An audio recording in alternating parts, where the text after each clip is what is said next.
athletics events. Kirubia Stadium, Mr. Speaker, again, this is the overall completion of this project is 99%.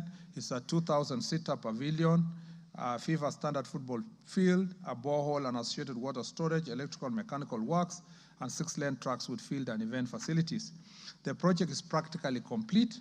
However, there is a need to expand the VIP holding rooms and presidential dais, which was not in the original specs. Further, we have asked Sports Kenya to collaborate with Kenya School of TVET to review the design and bill of quantities and advise on the budget requirement to facilitate the completion of that remaining part of the stadium. The Marsabit Stadium in Marsabit County, Mr. Speaker, is estimated to be 85% complete. It's a 15,000-seater stadium for full design scope and current scope of 6,000 seater, a FIFA standard football field, boundary wall with gates, a borehole and associated water storage facilities, car park area, electrical works, headland track with field events facilities. The Sports Kenya scope was completed by, the scope for Sports Kenya national government for that matter was completed on 30th May 2022, save for the pitch which was varied from natural grass to synthetic turf. Construction of VIP pavilion by the county government stalled with glaring structural integrity shortfalls. The State Department of Roads conducted integrity tests and have submitted a report. I have directed Sports Kenya to work with Kenya School of TVET to review the recommendation on advice on cost for the re-advertisement of the works that are remaining, and the works will be undertaken by Sports Kenya to complete and restore and retrofit the areas, Mr. Speaker, that were actually left out. Kamarin Stadium in Elgeyo Marakwet County, Mr. Speaker, this is the most talked about project and the most source of embarrassment when it comes to sports stadia. The initial completion rate was 35%. It shall be a 15,000-seater stadium for full design scope with FIFA standard football field, a borehole and associated water storage facility, electrical and mechanical works, and we intend to construct 8-lane tracks with field events facilities. This was identified to be an important facility for sports training, Mr. Speaker. For the benefit of this House, it hosts 3,000 athletes in the country, Mr. Speaker, and it has extreme importance, this stadium, to that effect. The project contract was terminated. The scope has been then integrated to the prototype designs that have been prepared by the School of TVET. The project is to be re-advertised based on those prototype provisions that have been given. And Mr. Speaker, under the new design, it will also have a 100-bed capacity hostel for training for athletes especially. Mr. Speaker, Ruringu Stadium in Nyeri has an overall completion status of 75%. Mr. Speaker, initially it was with a 2,000-seater pavilion, which was the objective then, a FIFA standard football field, a borehole and associated water storage facilities, electrical and mechanical works, headland tracks with field event capacity, and VIP lift. Mr. Speaker, the contract also, the same contractor with the contractor for Elgeyo Marakwet County, Kamarin Stadium, was also terminated. And Mr. Speaker, the scope has been integrated in the prototype designs developed by the School of TVET. The project will be re-advertised, Mr. Speaker, afresh, and using the new designs, we will deliver at least a 10,000 seater capacity of a stadium, Mr. Speaker, and that is our objective. On Wote Stadium, Mr. Speaker, the overall completion status of Wote Stadium, 65% of the following scope of works: 1,500-seater pavilion, 8-lane tracks with field events facilities, a FIFA standard football field, a boundary wall with gates and borehole and associated water storage facilities. Original site was changed by the county government, causing delay in commencement of work. The new site had topographical, geological challenges necessitating variations to stabilize the ground, which was unstable on the western side of the field. We have asked Sports Kenya to integrate to the prototype design developed by School of TVET so that we can also deliver the same. Mr. Speaker, Karatu Stadium in Kiambu, the overall completion status now is 90%. As a matter of fact, I will be visiting Karatu Stadium on Friday, Mr. Speaker, because our intention is to take over the stadium by the end of October, which is on 30th October 2024. The stadium is 1,500-seater pavilion, a FIFA standard football field, a borehole, and associated water storage facilities, electrical, mechanical works, and 6-lane track with field events facilities. On the Masinde Muliro Kandui Stadium, Mr. Speaker, construction of 10,000-seater terraces, associated mechanical, electrical works, and civil works, roofing, installation of seats. The expected completion date of this project, so far, Mr. Speaker, it's 90% complete, this project, with roof works construction ongoing. And Mr. Speaker, it is expected that it will be completed on December 2024. Phase 2 of the roofing scope is expected to be completed on 24th October of 2024, which is next month. Mr. Speaker, Bukungu Stadium is construction of southern terrace, changing of rooms and roofing. Completion of the stadium works started in March 2023. Progress is only 20%, and contract signed, and work is ongoing. Our duty is to make sure that we push for faster completion of the project. The 10th stadium, Mr. Speaker, is Kirigiti Stadium in Kiambu County. This stadium, Mr. Speaker, again, I visited last week, and I have given firm instructions that, Mr. Speaker, it must be completed and handing over by the end of next month, so that, Mr. Speaker, had we completed and finished the Kirigiti Stadium, we will not be struggling at the moment to see where we will host the CHAN. And, Mr. Speaker, this will be, of course, we had a deadline of end of this year, but, Mr. Speaker, I'm trying my best to make sure that by end of October, we are done with the Kirigiti Stadium. Mr. Speaker, Jomo Kenyatta Stadium in Kisumu was completed and handed over to the county government of Kisumu. Mr. Speaker, Wanguru Stadium, Kirinyaga County, was also completed.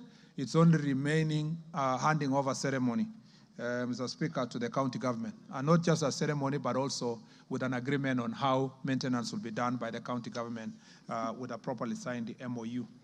Mr. Speaker, the ministry is consulting with the county governments through Council of Governors on the management framework upon handing over stadia to respective counties. Mr. Speaker, the third part of the question is, what are the specific measures or strategies put in place by the ministry to accelerate the completion of stalled or incomplete stadia across the country?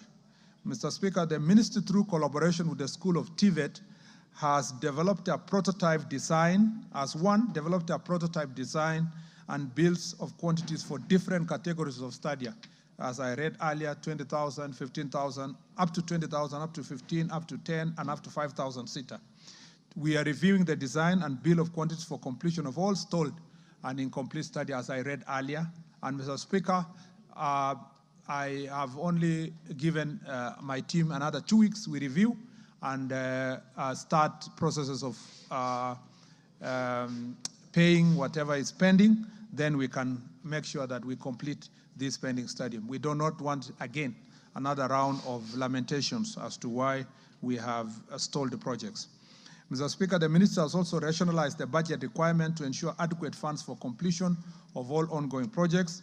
The ministry has continued to engage with the National Treasury to prioritize the infrastructure development, and we request the National Assembly to support construction of infrastructure through budgetary allocation for adequate financing mechanism. Mr. Speaker, in every budget that is read in this country, as we speak now, we do not have a single allocation from the budget for construction of any stadium. And I request this House, as we look at many other priorities in the country, sports facilities become part of your priority areas. Mr. Speaker, this is geared for timely realization of the CHAN, as I said, and also the Africa Cup of Nations. We are exploring ways of collaborating with the private sector to enable them construct modern sports infrastructure. The ongoing review of the sports policy will provide clarity on this matter, Mr. Speaker. We are reviewing the sports policy to know how best the private sector can do the stadium. As a matter of fact, I think that government should not be owning stadia. That is my personal position. All over the world, governments don't own stadiums. It is costing a lot of money to the taxpayer without any much return. But if it was owned by private sector, they would commercialize it, and then it would be available for sports activities. A country like UK, the only stadium that is owned by government is Wembley. The rest is owned by private companies, and they're always available for sports facilities. And this is the way to go. PPP and other modalities must be applied to make sure that these stadiums are maintained well, so that not after every 10 years we are putting billions of money to refurbish facilities that should have been income generating, Mr. Speaker. Mr. Speaker, the last part of the question, or the second last part of the question, was how do we facilitate measures that we put in place to ensure timely preparation, coordination, management, and facilitation of teams to represent the country in various disciplines. Mr. Speaker and honorable members, the Ministry of Youth Affairs, Creative Economy and Sports has a key responsibility of supporting teams to represent Kenya in international competition in various disciplines. The ministry usually enters the teams in international competition held outside the country and also while hosting competitions here in Kenya. The ministry has put in place the following measures to ensure that our teams are well prepared, managed, coordinated during these games. First, the ministry has put in place funding request mechanism, which has been shared and sensitized to the sports federations. Federations submit their requirement for next financial year by 31st of December every year, 6 months before the start of the financial year. The ministry compiles an annual work plan which captures the events as per ministry priorities for the next each financial year. Federations thereafter submit an itemized budget to the Department of Sports for their respective activity competitions 2 months before the start of the activities. Department then evaluates and rationalizes budgets and forwards the same to the Principal Secretary for approval. In the approvals, the ministry ensures that the teams are provided for to attend local training camps for at least 7 days to prepare adequately for the competition. For major events, the training is longer and may include training abroad to access suitable, favorable competition conditions, just like the Olympics and the World Cup by our young girls. The budget ensures that the teams are appropriately and well kitted for their respective competitions. The female teams are kitted to take care of their special needs and requirements, and the teams with disabilities are done the same. On request, the teams are also facilitated to acquire specialized equipment for training and competition in line with their respective sports. The players and officials are provided with local training allowances and foreign allowances during the competition days to incentivize the players. The teams are equally provided with travel insurances and medical covers to take care of injuries during competition and any further injuries that may go beyond the competition period. The teams traveling outside the country are accompanied by technical officers from the ministry to ensure their safety, proper welfare, and for proper reporting and feedback for each event. For teams comprising of ladies and minors, the ministry ensures that they are accompanied by chaperones and safeguarding officers to ensure athletes' safety at all times. After competitions, the athletes who excel are rewarded with cash awards as provided in the Cash Award Honor Scheme. This meant to encourage and monetize their effort during competition. In conclusion, our ministry is committed to ensuring that our teams are well prepared, well facilitated to participate in international competitions. Their good performance helps to raise the profile of our country and that of the athletes. We shall continuously revise, Mr. Speaker, our support to the teams as and when we need arise to ensure that we meet the necessary standards for our team's continued excellence in international competitions. Mr. Speaker, the next part of the question is the mandate of Kenya Academy of Sports.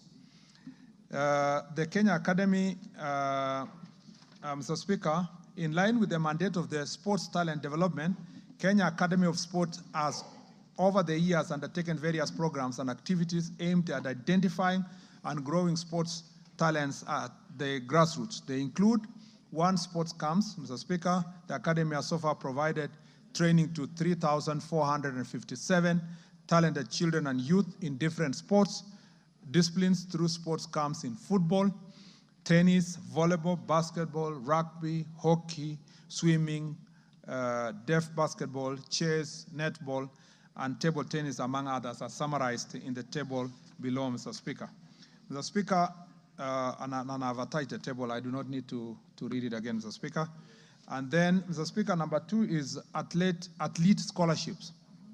The Academy awarded a scholarship to, among others, Mr. Speaker, specifically on this one, to Selfa Ojiambo, a talented but very needy and vulnerable girl who was the 100-meter champion in 2000 primary school games.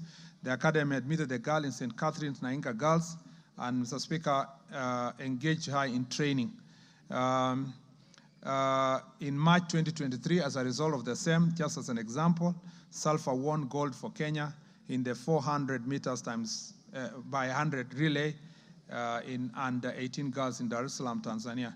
In April 2023, she was placed in the 4x4 relay team for Zambia, where she was number 3 in the finals. Mr. Speaker, this is just one example of some of the scholarships that have been given. We facilitate training. An academy facilitates training for athletes in various sports disciplines, including football, basketball, volleyball, hockey, and tennis. Mr. Speaker, collaborative training. The academy supports the following sports organizations to organize tournaments. The chess tournament, Mr. Speaker, that was organized here in Nairobi with 500 chess players participating. Martial arts tournament in Meru, where over 200 youth participated. Tong Il Mo Du Kenya tournament in Mombasa. Little League based in Meru, where 200 youth were involved in the games. The American Buffaloes baseball team, who organized an American Independence Day baseball tournament in Kasarani. Celebration of UNESCO International Day, among others. There are a number of activities. Development of curriculum to guide sports training, and the academy has already developed a curriculum of 6 sport disciplines, which is football, basketball, cricket, athletics, volleyball, golf, and motorsport. There is mental skills training and psychosocial support for athletes when they are going for international events, as listed. Mr. Speaker, the sports talent development and training framework has been prepared by the academy, and the objective of this framework is to provide guidelines for selection and training of athletes and sports technical personnel, establish criteria for academy engagement and management of trainers, provide standards for establishment and management of sports facility equipment and training materials. Mr. Speaker, provide implementation of structure to sport talent development and training of the training at the academy. The academy also organizes, Mr. Speaker, national sports talent camps, and it has done a number of them from 2023. Mr. Speaker, which helped in identifying nurture sports talent, provide opportunities for scouting of local and talent and for local and foreign clubs, to promote positive specialization integration, and instill life skills and mentorship training. We have also the program of Talanta Hela football tournament that was successfully organized last year, Mr. Speaker, and hopefully we will do the same also this year. And Mr. Speaker, this is meant to nurture talent particularly the first one was focused on football. And Mr. Speaker, the idea was to prepare our team for Africa Cup of Nations come 2027.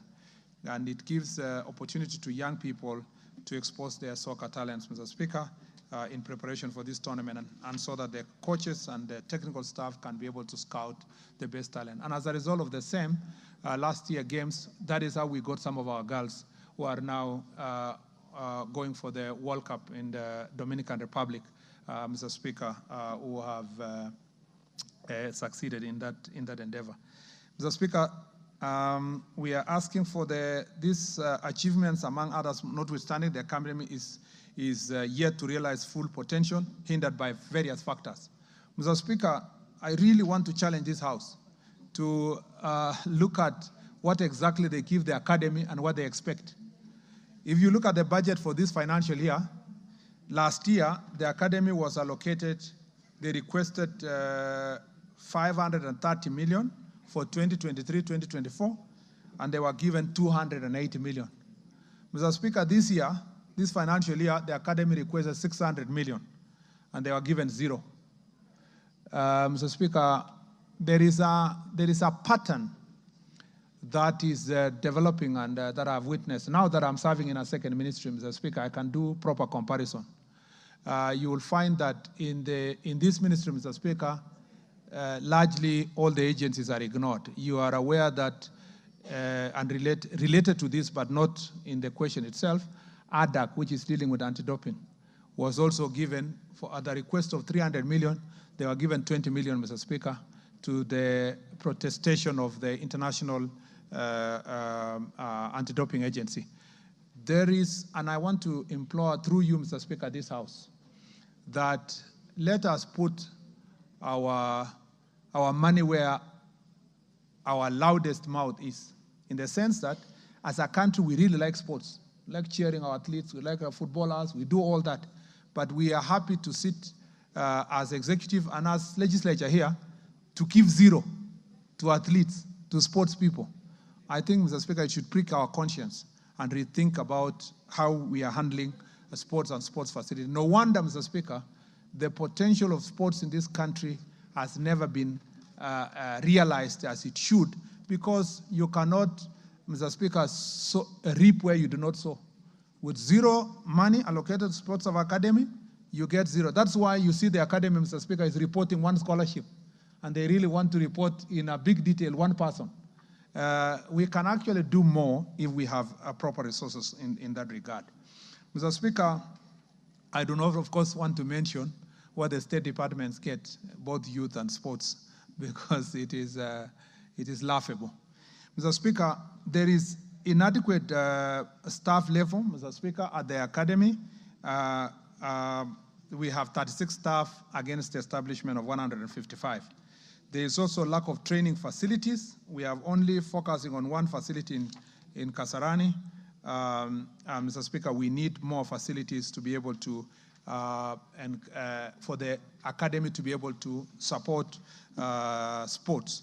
Mr. Speaker, the academy has also developed a digital hub, a talent hub for online talent identification, where if you establish or you identify a talent anywhere in the country, it is sent to that digital hub.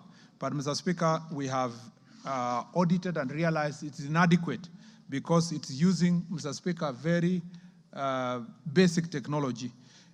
Properly working talent search technology uses artificial intelligence, where the information is sent to the site and it automatically identifies the quality and the talents of students. If you look at Premier League, for those who follow football, you realize that the Premier League teams are now using modern technology. People just send skills all over the world and helps in talent search.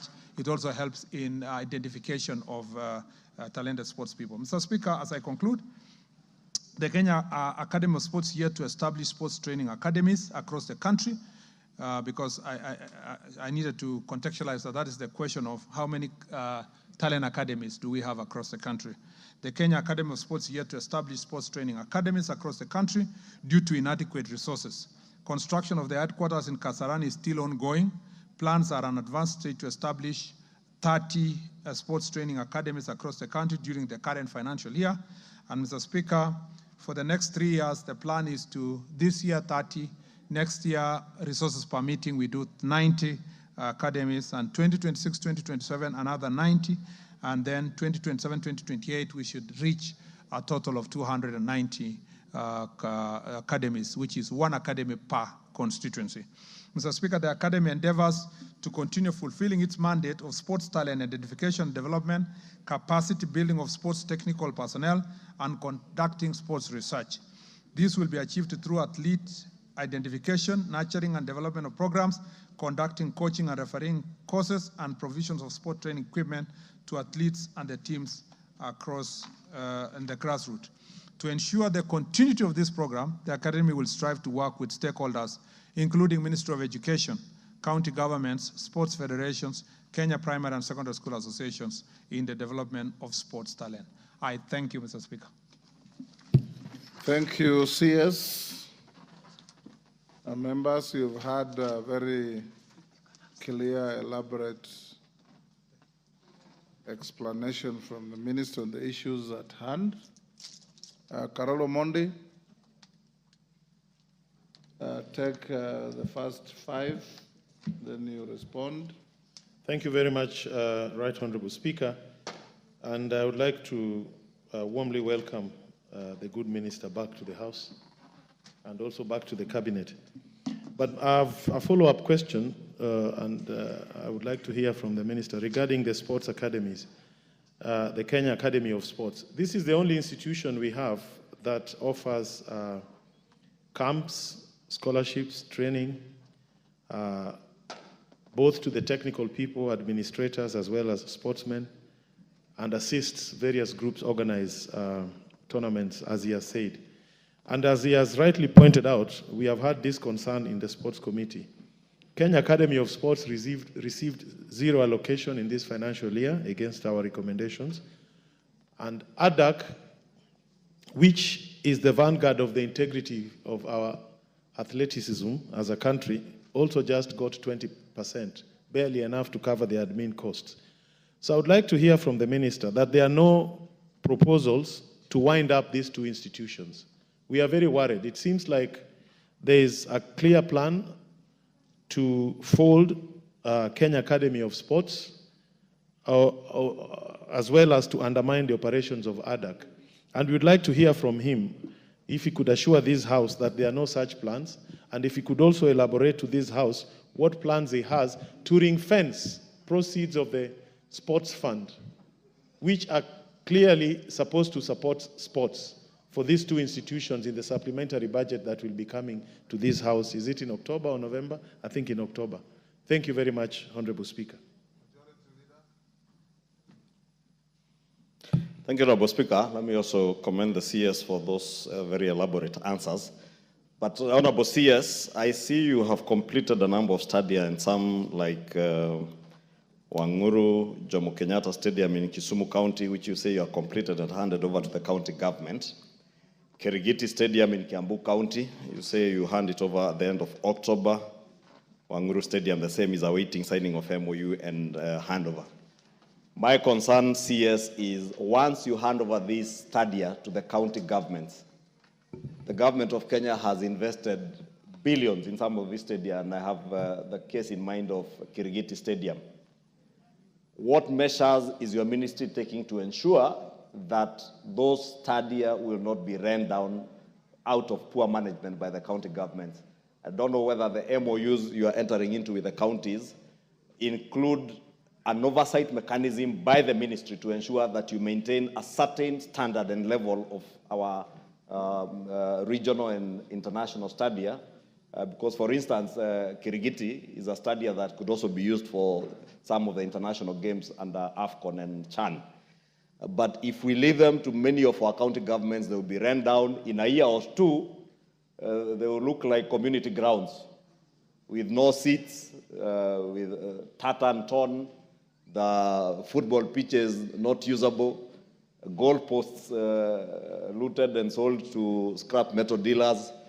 I would really want to hear what measures you have to ensure that there are even penalties to county governments, to ensure that there is a mechanism where you are able to periodically check the status of each of the stadia that have been developed by the national government, that they are maintained at the same standard. And any county government that is not able to maintain, then you must have a recourse measure to ensure that that stadia can revert back to the national government and the sports stadia to manage if as a particular county government is not able to manage and maintain the required standards. Thank you. Mayaka. Thank you, Honorable Speaker, and thank you to the CS for giving us elaborate responses. I have a follow-up question on the question on elaborate preparation for our national teams. And the question I want to ask is, the other day we had the beach kabaddi team that was going for World Cup that got really delayed in terms of their travel. And one of the complaints that came out from them was that on the day that they were actually traveling for World Cup is the same day that it was beginning. Why weren't they given priority? And the second part of that is in terms of the FKF elections, which is very close to the CHAN championship. And I just want to know, with this very close proximity, are we really ready to have the elections and also ensure that we do have CHAN with the FKF being properly involved? Thank you. Zamzam. Asante sana, Mheshimiwa Spika. Swali langu kwa waziri tunajua FKF karibuni watakuwa wanapiga kura zao. Nataka nikuulize, watawezaje kupiga kura bila kuwa na appeals committee? Na kwa nini ile board ya uchaguzi iko katika himaya katika wale ambao wanawania katika sehemu yake? Ni kama vile president anataka kura lakini ile IBC iko ndani ya State House. Itakuwaje uchaguzi wa haki? Na kisha nikuulize, kanuni vipi ambazo umeweka kuhakikisha kuwa ile standard ya FIFA imefuatwa kwa mpango wake? Na mwisho, Mheshimiwa Waziri, huku mashinani watoto wamekuwa wakicheza mpira, lakini hao watoto wanachangiwa kama maskini. Watoto wanatoka Mombasa wataka kuja Nairobi kwenye tournament, wanachangiwa mpaka saa zingine sehemu ya kulala inakuwa shida, wanaenda kulala kwenye mavaranda. Sasa mimi nauliza, kama tunakuza talanta, mbona tusianze kuweza kuweka pesa huku chini? Hao watoto wakitoka watoke na nguvu, wakijua hichi kitu tunaelekea sehemu ambayo ni nzuri. Asante sana. Razo. Dida Razo. Thank you, Honorable Speaker.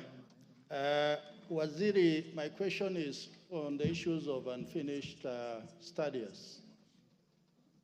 It has taken, like Marsabit and others you have indicated, they have taken inordinately long time, 7 years, 6 years.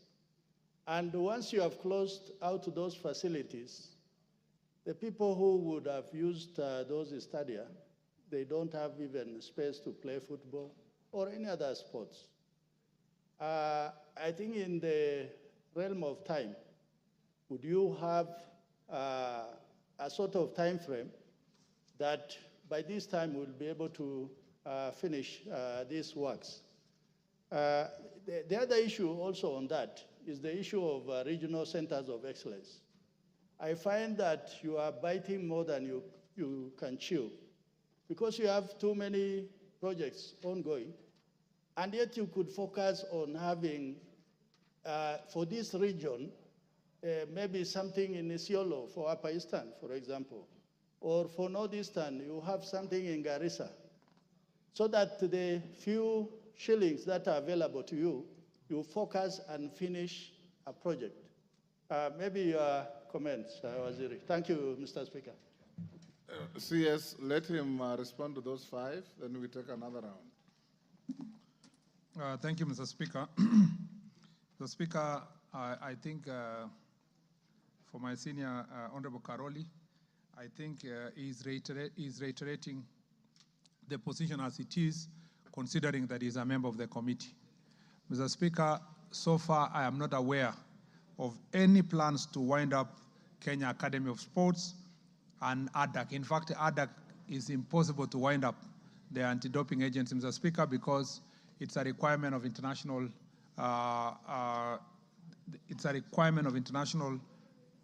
agency. For us to operate as a country sports facilities, we must be very careful how we treat ADAC. And therefore, for ADAC, I'm very sure about that. For the Kenya Academy of Sports, though it may be possible that there might be a conversation between that and the Sports Kenya, I am not aware at the moment that that has been progressed beyond just basic proposals. The issue we have a problem with is to have a very important grassroots agency having zero money. It's unbelievable, unfathomable, that at the moment we don't even have money to pay their salaries, let alone to carry out any project. So for that reason, Mr. Speaker, I will continue. We have had this conversation with Treasury, and I want the support of the committee and the House, the National Assembly, Mr. Speaker, to make sure that these resources are reinstated to run these very important agencies. As I said, Mr. Speaker, unfortunately, a ministry like this and others I know that deal directly with human development are rarely supported, Mr. Speaker, with the resources that they have. Luckily, the Sports Fund has been able to support activities that are being done by by various sports agencies. But we need to ask ourselves, in terms of development And unfortunately, also sportsmen cannot pay for salaries and emoluments it is not allowed to be used to pay for salaries and emoluments of agencies. So we are now in a situation where we ask ourselves why you could have an agency having zero. I plead on behalf of these agencies that we get your support. We have already had this conversation with Treasury, and I believe that when the proposal comes here for supplementary, this will be restored. In terms, the majority leader has asked a very important question, and it is a problem that we are grappling with as a ministry. The question is, once you hand over these facilities to county governments, what happens, Mr. Speaker, if they do not maintain? First, Mr. Speaker, that's why I said there has to be a conversation with Council of Government. It is not if, it is when. They are never maintained, so there's no if. Mr. Speaker, let me give the counties a benefit of doubt because, and I'm saying this because very few. So far Homa Bay County is doing very well with their stadium, which they built themselves, and it's, Mr. Speaker, fairly being well maintained. And the Deputy Speaker is saying it's because of a woman. I don't think that's the reason only. Mr. Speaker, the thing I would like to say is that the MOU we are going to sign, that's why Wangoru has not been handed over, is because that MOU must capture all those issues. Mr. Speaker, the fear also that you develop as national government a facility and hand over to county. Then sometimes another county government will come, or a governor who is petty, and the national government or leadership of national government want to have a function there, the members of parliament or whoever. Then they say, oh yeah, it cannot be approved because they have political difference with MP X or Y. So that MOU will have to provide all those mechanisms, Mr. Speaker, of how this relationship will be established, considering the investment that has been done by national government. That is the most important thing we are going to have with that MOU. And as I said, Mr. Speaker, that's why it is nice progressively that this study are owned by private entities so that they do not have consideration of this type of issues. Mr. Speaker, on the question of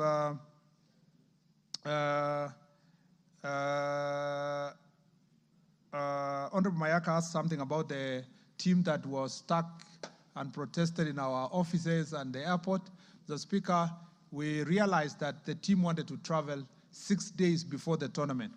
And there is nothing, Mr. Speaker, to go and prepare for Kabaddi when you are competing. So we had requested them that they travel at least 2 days before to have time to recover and then to play, and so that we can save the costs. We communicated that to their federations, and they were well aware. But you know, sometimes when people want just to raise their voice a little bit, they do certain things that may not be desirable. And the federation said that they did not instruct their players to do what they did. And we thought that was an act of indiscipline. But nevertheless, we continue supporting them, and they are now out of the country participating in the tournament. Mr. Speaker, Honorable Zamzam has talked about the FKF elections. When we got to office, one of the things I promised during vetting here in this house is that I was going to do everything possible to make sure that they do elections in the first place. So I'm happy we have an elections day. Now, we have the elections board, which is part of the regulations of FKF law. Mr. Speaker, I am going to have a meeting with the board to see if we can lend them neutral facilities, government facilities to operate their elections from, and whether we can also find ways of supporting them technically with IEBC so that the elections is as transparent as possible. That's the conversation we are having. And the stakeholders are busy now, the candidates are busy campaigning. Our desire is to deliver credible elections. We know that it is not government per se that is in charge of the elections, but our oversight responsibility and the Office of the Registrar is working very hard to make sure that that independence is achieved. We really want a properly working in FKF that has the credibility and the confidence of the stakeholders so that football can reach the stature that the people of Kenya want it to reach. And so that I promise that I will make sure that we deal with that. On the grassroots football support, again, apart from the Kenya Academy of Sports not having resources to deal with these academies in different places. The rest, sports is private. Let's put it there first. Sports is a private venture. It's like business. If we look at it from a business perspective, until the day you are coming to compete on behalf of your country, the rest is a private business, and we must see it as business. And we want to support it the way we support other businesses, MSMEs and all that, as a country. That's why we must have multiple ways of achieving it. The best entities, grassroots entities for developing sports is schools. That is why we want to sit down with the Ministry of Sports to make sure that the schools provide opportunity for nurturing talent. The rest of club football should outrightly be private. They should raise resources. They should run their footballs very well, have funding and take advertisements and all other mechanisms. But when it comes to nurturing, if we focus on schools alone, no part of Kenya will be left out. But if we focus on building a place where that training will only happen, few places can be constructed in the country. Schools all over the world, and I say this recently when we were having a NOC review of the Paris. In the US, I was told, and a statistic which I still have, the US universities contributed 3,000 athletes who went to compete in Olympics. Universities. While our universities in Kenya do not contribute even one. We have a problem of transiting from primary, it's okay. Secondary, even when we fund it from using sports fund, they produce the best sports people. After high school, we have very few athletes that are competing that are in universities. In fact, the only sport that has managed to have that caliber of athletes is rugby. The rest, the rest of the sports, football, athletics, and so forth, we do not have proper programs that take place in our colleges and universities. Again, I promised, and we are going to do this, that in the sports policy, we must strengthen education. In fact, in other countries, the Ministry of Sports, the Department of Sports, is called the Ministry of Education and Sports, because education and sports going together makes it possible for us to develop this talent. Key among them is working with the schools for equality and equity. The other issue is raised by Honorable Raso is on the question of being strategic. That is why you see in the bigger stadia, we are just constructing one per region. The ones for 10,000, 15,000, we are focusing on regions. And you are right, in the entire Northeastern region, there is no one stadium. Out of, for example, affirmative action, we need to have one that will be used in that region, and the talent is there. And then, make sure that every region is taken care of. Before now, we can move to counties. The rest is to leave county governments and private sector to construct the rest of the stadia. And slowly, government should maybe keep 2 or 3 national government. The rest either run by counties or private sector and clubs. If we had thriving clubs like Gor Mahia, AFC, Ulinzi, Shabana, or so forth, they would buy these clubs from government, pay back to the government, and they own it, and then it would be used for sports. That's why it's important to develop the sport itself, because that sport can be able then to facilitate the infrastructure that we need. Mr. Speaker, on the Marsabit one, there was inordinate delay. I already captured that in my report. Marsabit, Kinoru, Kamarin, among others. But as I promised, this will be by the time I come back here to speak about sports again and sports infrastructure, I think the pending infrastructure will have either been commissioned to start for the ones which have not started, like Kamarin, or we should be completing and handing over Marsabit. As we speak now, our officers are on their way to Marsabit to assess how much it will cost to complete the Marsabit one. And again, technical advice from Sports Kenya to make sure that can the grass grow in that area, or we use AstroTurf, or what are we going to do in terms of those pitches? Mr. Speaker, I totally agree with the honourable member that we should not spread ourselves thin when it comes to the infrastructure. Thank you. Good. KJ? Mr. Speaker, I thank you. And I also want to thank Waziri Onesmus Kipchumba Murkomen for appearing here and also fielding these questions. Mr. Speaker, my questions are very direct. One, what plans does the ministry have for the people of Ngando Ward Ngando ward is a ward in Nairobi County which has got not a single public amenity. The only public amenity we have there is a school called Lenana School. Now, the people of Ngando ward have traditionally been crossing the road, Ngong Road, and going to play in what we used to call poster grounds. It is on these poster grounds that the new stadium is being built. Now, two tragedies are occasioned on our people. One, the workforce that is working there is imported from elsewhere.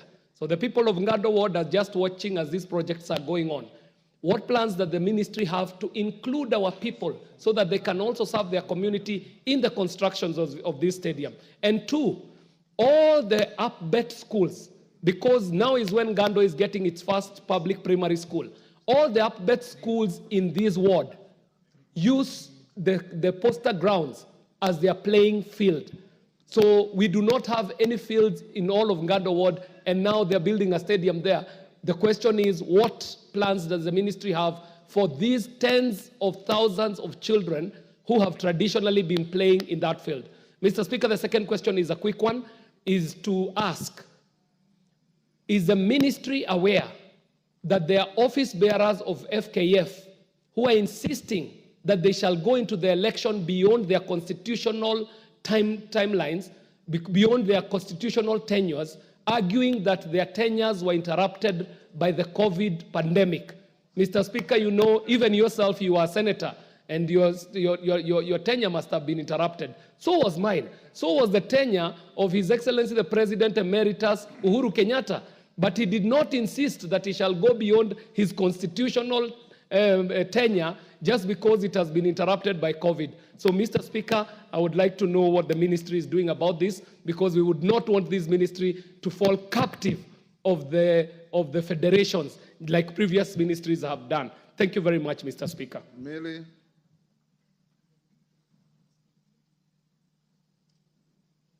Thank you, Mr. Speaker, and thank you, CS.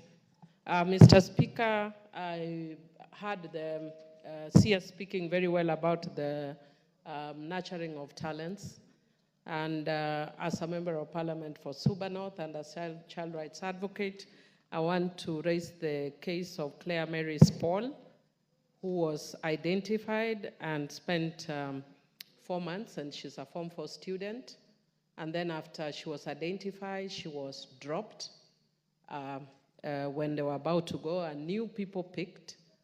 Mr. Speaker, I'm saying as a child rights advocate, because you may have actually destroyed somebody's life permanently, while you are saying that you are actually trying to nurture sports. Is it not then self-defeating? If you are wondering why we only have rugby that is doing well, if we can actually identify young people and destroy their futures by creating hope and dashing those hopes.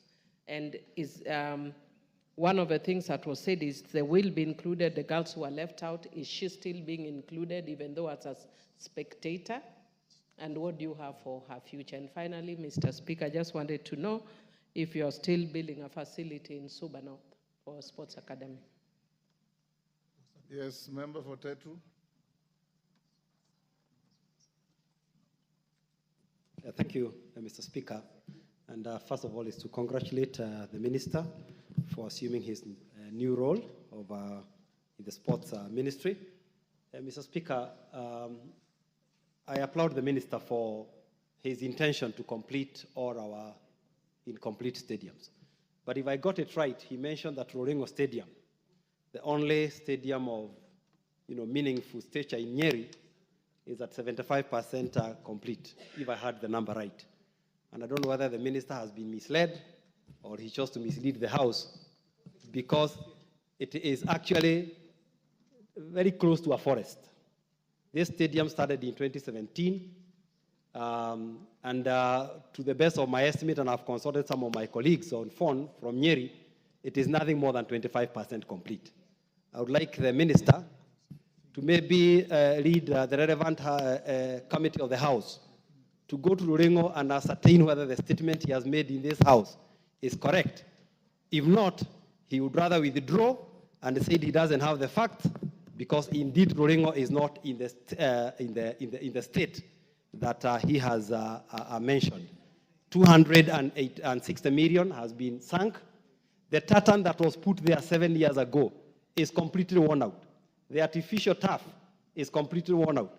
The VIP, dyers and the rest is nothing more than 20% complete. So, Waziri, I think you have misled this House. Maybe you need to correct yourself. Thank you. Honorable Basil.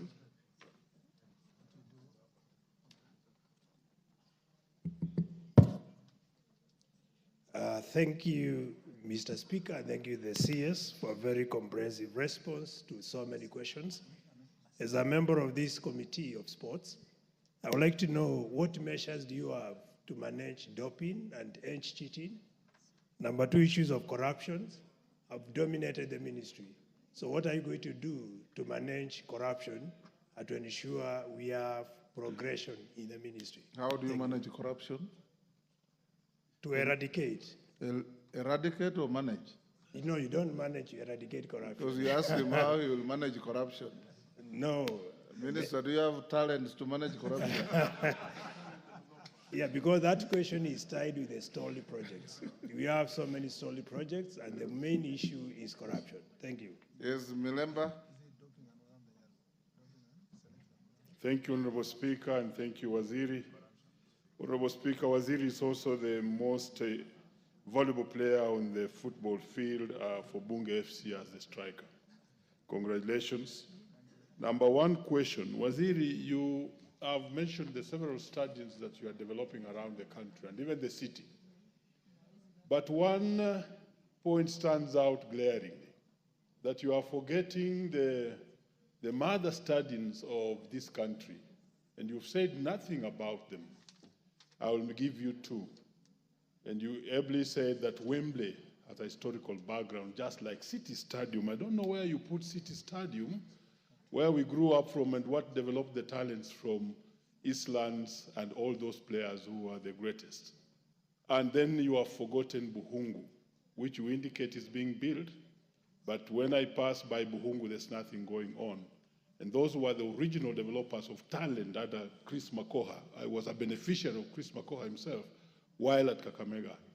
So therefore, where's the place of those old stadiums? Number two, what plans are underway for you to build the stadium you promised us in Vihiga? Vihiga County has got no stadium completely.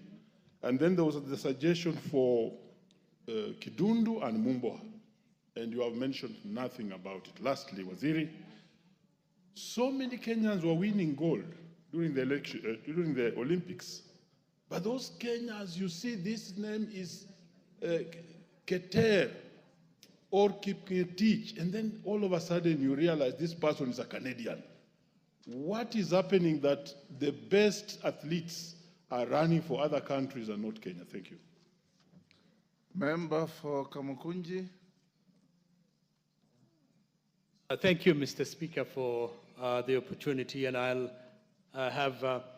wanted just to tell the Minister, Murkomen, that a very... Why aren't you upstanding? I have, I have disabilities and I have a broken, broken leg. So, okay. Is it all right? Go ahead, but I've previously seen you stand up to talk. That's why I'm asking. But go ahead. I know your disability.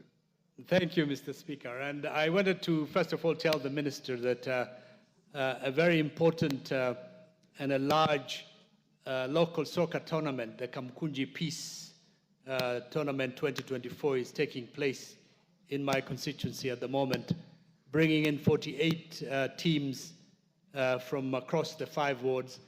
But the conditions in which they play, the field in which they play, the fields in which they play are in a very bad condition. And my new Kamkunji is one of the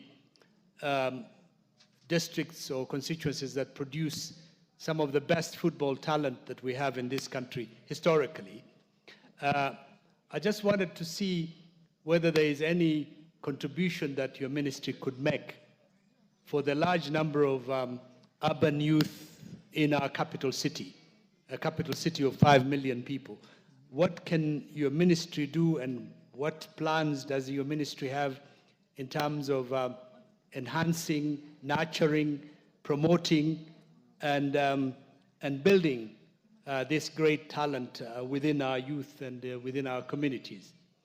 The second element is also whether you could come out, perhaps as you do with other sports. For example, I've seen you're a very enthusiastic marathon person.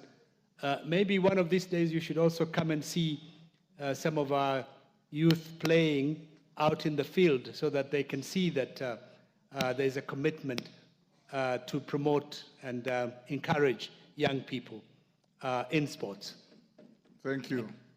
Lel Mengit, let's take those 7, then you answer. We'll do another round, members, so hold your horses. Thank you, Mr. Speaker, for this opportunity. First, I would like to thank the CS for answering and elaborating some of the issues raised. I know he has mentioned the issue of incomplete stadiums, but I wanted to ask him on the issue of, there was an advert for development of Kapsabet Stadium, construction of Kapsabet Stadium. The advert that ran out on 26th October last year. It was advertised, it was tendered, and we were still waiting for the tender processes, evaluation, and whatever. But up to date, I don't know what stopped in between.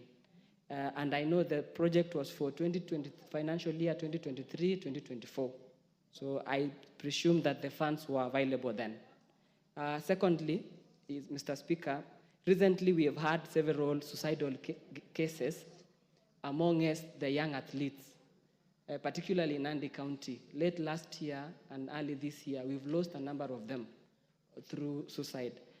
Is there a plan for the government or the CS to set up psychosocial support desks, probably in every county, so that we can always, these people can get some advices whenever they have problems, guidance, and such kind of issues?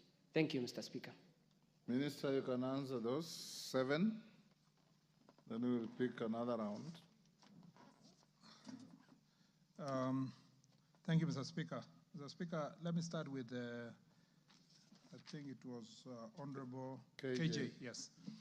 Mr. Speaker, true, the Talanda Stadium facility now is developed to an international stadium standard. It's being developed to the international stadium, and it was a playing ground for for your constituents. But it was not an official playing ground. Let me start from there. It was still land allocated to an institution. It would still have been built anything else. The only good news that you have is that your ward will be the host of the best stadium probably in the continent. It's a neighboring ward, okay, yeah. Then you are even invading another ward. That's even worse. But at least you'll be neighboring a very important facility that will bring business to your neighborhood. Number 2 is that outside the main stadium, there are 3 training pitches.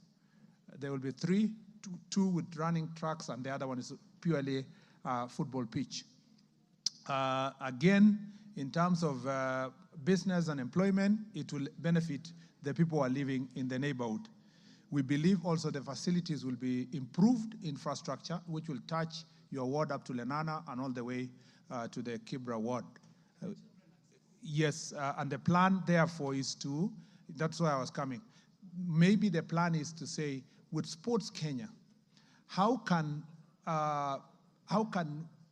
these training pitches be accessed by children and even players who have who are the bottom of the pyramid? They do not have the capacity to pay a higher fee, and that should be, we should work out that plan as we develop this facility. I am not aware, insofar as the question of employees not coming from your ward. I suspect there may be some, because there are 2,000. 2,000 is a huge figure. And at the optimum, they will be having 3,000 people working at and they work day and night. I don't suspect that possibly with the minimum skills to work there that people will miss from your ward. But we will make sure that in the remaining 1,000, maybe to tell the contractor to make sure that he takes care of the people around. And that is the case for every project of government, including the housing project. And I hope that can be followed through.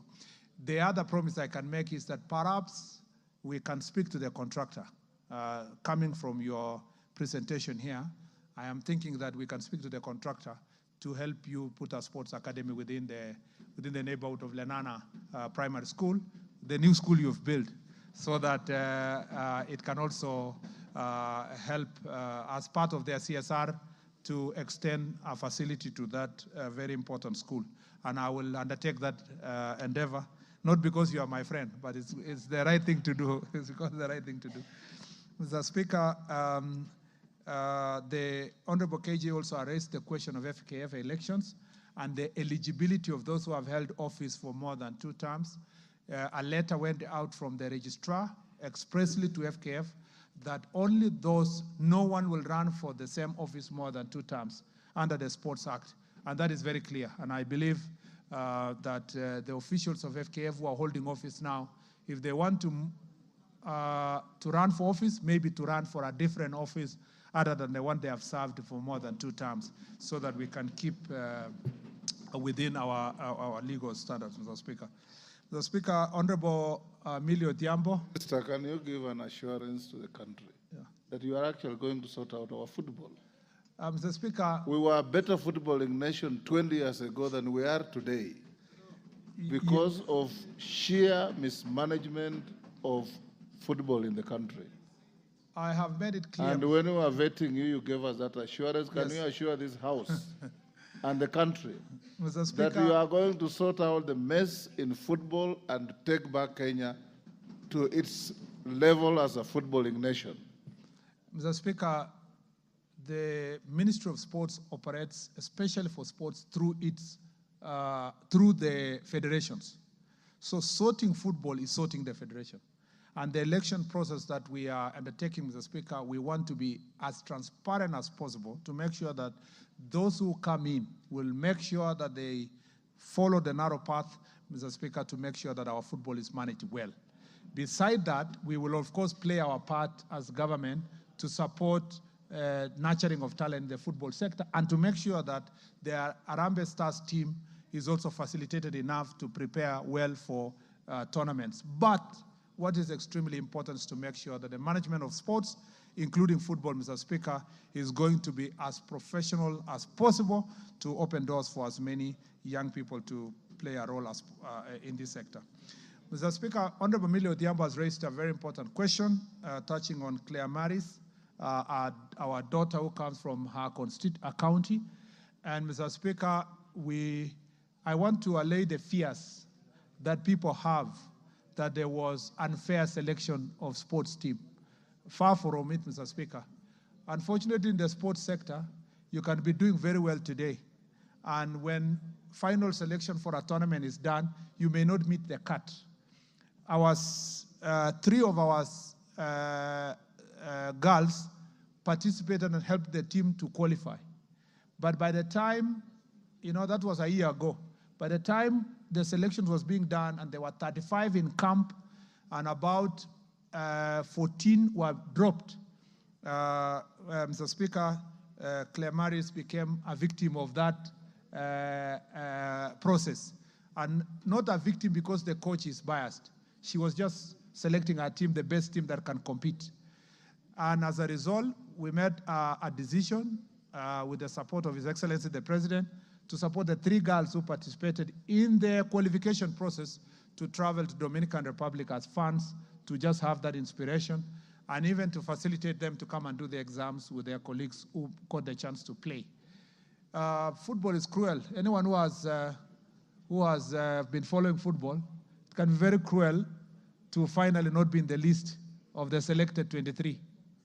You have been hoping, you are playing very well, then your team now is going, and fans of different teams are saying this player is qualified, this one is qualified. There's only one person who determines the team, the manager, the team manager or the coach. And once she selects that this is the best team for us to compete, we support them because that is their professional responsibility. And the minister cannot interfere, neither can even FKF interfere because this should be the preserve of the coach. But in terms of developing our players, maybe in future when they talk to them, they should talk to them nicely to tell them you didn't make to the team, try the next time and so forth. But when they travel and they're encouraged, they also get inspired to make sure that they are in the next World Cup. Mr. Speaker,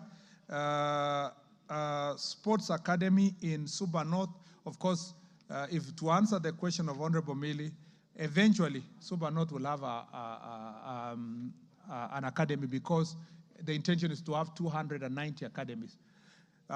Most of these academies will be situated in schools for maintenance and for accessibility. So eventually that will happen. It may not be in the first 30, but as I read earlier, it could be in the next 90 or the 90 that follows or the 80 that will be the last one in the strategic plan of the ministry. But we hope that that can be done fairly so that it's spread across counties. Not one county will benefit at the expense of others. Honorable Basil has asked about doping. Doping is a serious issue. I think, Mr. Speaker, I will be paying lip services. I give just an answer because it will not be comprehensive. But the program we have for anti-doping program is so comprehensive. There is one agreement we made with the World International Athletics Federation when Lord Sebastian Coe came around, and we agreed that we called Enhanced Program, which is a 3-year program. Is it 3 years? Yes, 3-year program to make sure that we do better testing and better facilities. But comprehensively, we need the budget. And you heard me speak earlier here that on a request of 300 million budget per year, mere 300 million, we only got 20. And that sector requires our proper support. But we are determined to make sure that ADAC works very hard to eradicate doping in our country because it is going to be the black sport. They actually a threat to commercialization of our sports. And Mr. Speaker, to deal with this doping issue, we have now made it mandatory to register all sports people so that we know where they are, we track them, and training facilities. We know, Mr. Speaker, even an investigation that is ongoing of some foreigners who come to our country in the name of they are coming to train and they are perpetuating matters of doping, especially one that has happened in one of the counties that is known for athletics. I don't want to say this further because DCI is currently dealing with those foreigners. And so we are going to go to the bottom of this matter insofar as doping is concerned. Insofar as corruption is concerned, I will do everything possible within my vicinity to deal with corruption. Unfortunately, Mr. Speaker, this is a disease that is permeating all sectors of the country. But in terms of sports is concerned, we'll make sure that the processes are as transparent as possible to make sure that we do not, either in selection of players, in financing of the teams, in the delivery of our projects, we'll make sure that corruption is eradicated from those areas. But Mr. Speaker, this is a collective responsibility of all of us and our society. We must be able to deal with this menace head on. On the issue of Honorable Wandeto, I actually saw you when I was reading the statement. You quickly went to consulting another honorable member. You didn't listen to the entire part of the statement. So maybe unless I repeat it again, because once you had 75%, I could see you were worked up, which is a good thing, because it means that stadium is very important to you and to your county. The truth is that the original stadium was only supposed to be 2,000 capacity. And it was not supposed to have a covering roof. And the pavilion was supposed to be, but what you saw is 75% of what was supposed to be delivered. But as I read in the statement, we are going to deliver the same project, but now 10,000 capacity with a proper running track. And as I told you also in the statement, we have canceled the original contract. We'll re-advertise afresh. Nyeri is one of the most important areas for training in athletics. In the larger Mount Kenya region, Nyeri and Nanyuki play extremely important role in training of our athletes. And eventually we will have to think also of what to do in Nanyuki, Nanyuki and generally Laikipia area in terms of establishing a proper high altitude training facilities for our sportsmen. So we will deliver that, Mr. Speaker, and I promise you that before end of the year, we should advertise afresh and do a new contract for that area. Mr. Speaker, on Honorable Ambogo Mulema, yes, true, the Bukungu Stadium contractor is practically by classical legal definition on site, but physically with your eyes he is not. You know, in technical contractual times, he is in charge of the site. Let's put it that way. But he may not be progressing as we should because of agreeing on a few issues, including financial issues. We'll make sure that we support Bukungu Stadium to complete the part that was handed over or taken over by national government, because part of it had already been done by county government. So there are legal consultations and issues that we need to sort between us and the county. The Vihiga County, let me say this. The stadia that I read are not the all stadia in the country. Some completed a long time ago, like Embu and some are done by county government. So if you don't see me reading Vihiga or wherever, there are some programs that are being done by the counties in that region. And others are flagship projects. That's why in your neighborhood, Bukungu Stadium is being taken care of. And to deal with the Vihiga, as part of the sports academy, Joe Kadenge Sports Academy is going to be constructed. It's part of the 30 sports academies that are going to be constructed that have actually been advertised already. Yes, and then on Honorable, yes, you asked another question. Why do we have athletes called Kipketer and Yavi and others running for other countries? Why are they? Why are we losing our best athletes to go and run for other countries? Mr. Speaker, the choice of a Kenyan taking over citizenship and running for another country is not peculiar to Kenya. You know, Mr. Speaker, that the reason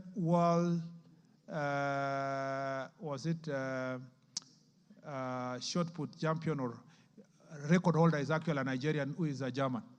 We know that all over the world people are running for different countries. Those athletes are not running for those countries because we were unable to give them an opportunity to run.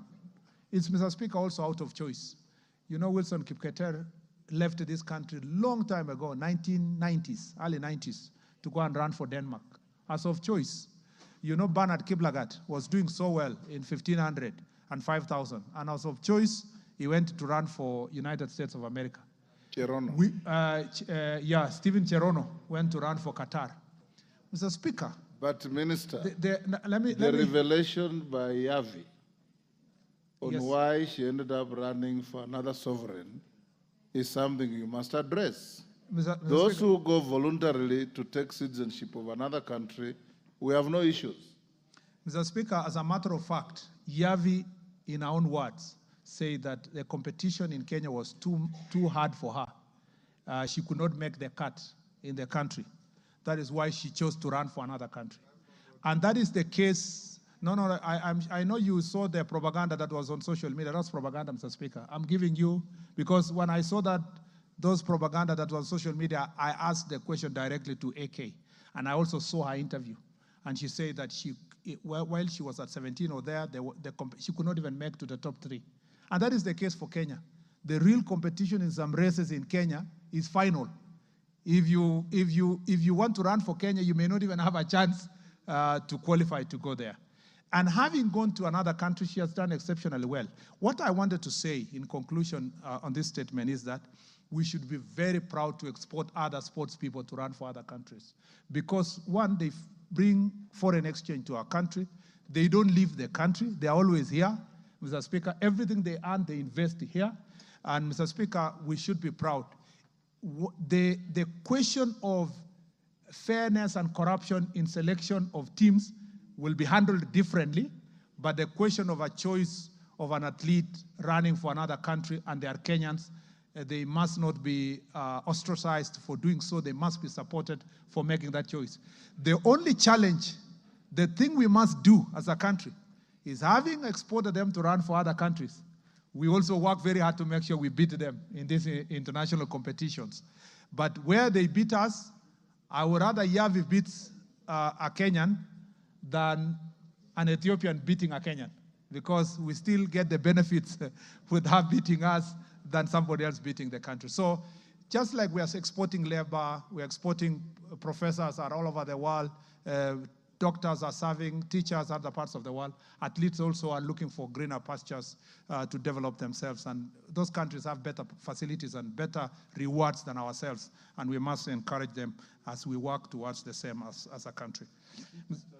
Mr. Speaker, City Stadium is a county facility, and I'm sure that the County of Nairobi is going to take care of City Stadium. Mr. Speaker, on the peace tournament, Honorable Yusuf, I am willing, upon agreement with ourselves, for us to have one-on-one consultations on what we can do together. We have limited resources for us to give to everybody who's doing a tournament. In fact, we have agreed as a ministry that let us just focus on supporting the growth of this talent, but where an individual has come out to say, I want to start a tournament, I want to do this, we also allow them to do so using private sector, so that the little amount we get from sports fund deal with the key events that are national in nature that have been organized. But in terms of coming to watch your team, I'm happy to come. And also you should challenge the Bunge FC to come and play a curtain racer. I can be one of the players that can join the Bunge FC to come and curtain race your tournament, maybe at the finals or so. We can agree together. And congratulations for the same as well. Honorable El Mengit, I think I touched on Kapsabet comprehensively, and I told you that it's one of our training facilities for the Kipchoge Stadium that is being constructed in Eldoret, and that is going to be, the process of awarding is ongoing. I think it was post when a decision was made that one of the fields for Africa Cup of Nations was going to be Kipchoge Stadium in Eldoret, and therefore married together as one of the training fields that comes from Kipchoge Stadium. And then for psychosocial support, again, both gender-based violence, psychosocial support for our athletes is something that we must confront. I have established an office in our ministry for gender-based violence issues, and then we have asked all the federations to make sure that they put in place officers that are going to deal with gender-based violence and psychosocial support. I again request all of us, because it's a society problem. Suicide is not a problem now for only athletes, but also all other professionals in the society. Let's work together to make sure that we deal with this issue. I actually, Mr. Speaker, want to use this time to say, I want to thank your deputy, the deputy speaker, Honorable Sholei. She's very, very passionate about athletics and in this area. And she came to my office and offered me very great support on what we need to do on anti-doping and also social support and confronting gender-based violence. There are some things we are working with her, and we want to welcome all other partners that can work together to deal with this menace. I thank you, Mr. Speaker. But can we do one last round? Let me see those who are interested in asking questions.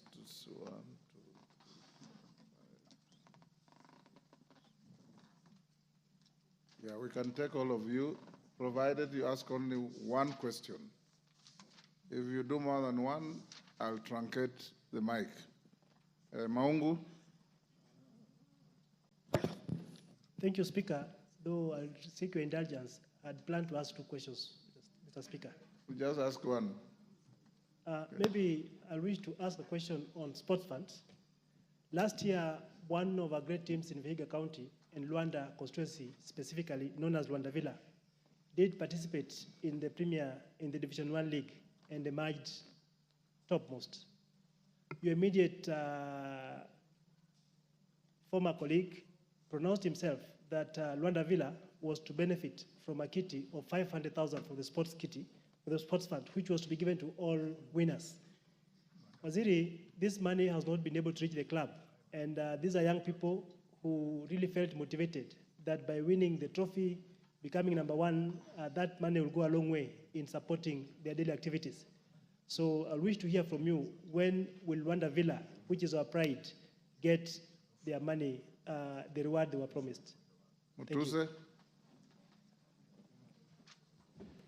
Thank you, Mr. Speaker.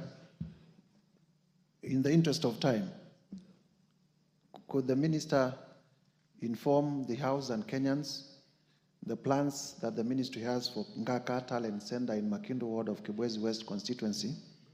Ngaka Talent Center is the center that produced Winfred Yavi, and many other athletes, and it is in very deplorable conditions. So could the Minister tell us what plans the Ministry has for Ngaka Talent Center? Guzia. Thank you, Speaker. I'm privileged. I sit in that sports committee, Mr. Speaker. Thank you very much, CS. My question is, how much is the new stadium costing taxpayers, and who is doing it? Then the issue of pending salary payments of WRC assistant directors. They have never been paid. They have never signed a contract. When are you planning to pay them, and when are they going to sign the contracts? Thank you. Thank you, CNN. Lenguris.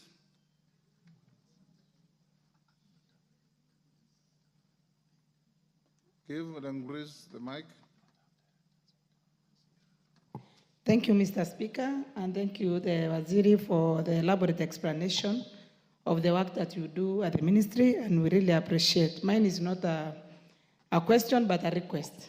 That, Samburu is far from here, and every time we hear about the programs in the national government, I've never heard of anyone mentioning that Samburu is being in consideration. And I know that Waziri has been there, and Samburu has one of the poorest. I cannot call it a stadium, but it's a field.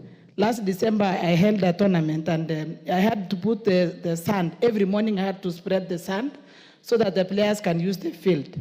So we have a terrible field in Samburu, and we are far from any other region that you have considered building a stadium. So kindly, I put this request to you that when planning, please consider Samburu. Thank you. Oyula. Thank you, Honorable Speaker, for giving me the opportunity. Honorable Speaker, I was happy when the minister said that one of his targets is to develop talents from the lower level, primary schools, secondary schools, and so forth. Mr. Speaker, with the little money we used to have at the CDF for sports, we were able to organize football teams in the constituency, specifically to help those who have already left school and have nothing to do, so that we keep them busy with the sports throughout the day.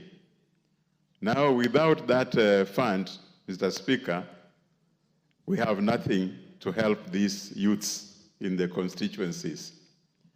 Could the minister consider putting aside something for the constituencies for sports, so that we help these youths to improve on their sports talents? By something, you mean money?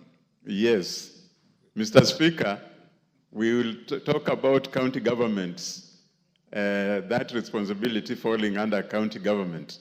But I want to assure the minister that county government like Busia has more problems than considering funding anything to do with the sports.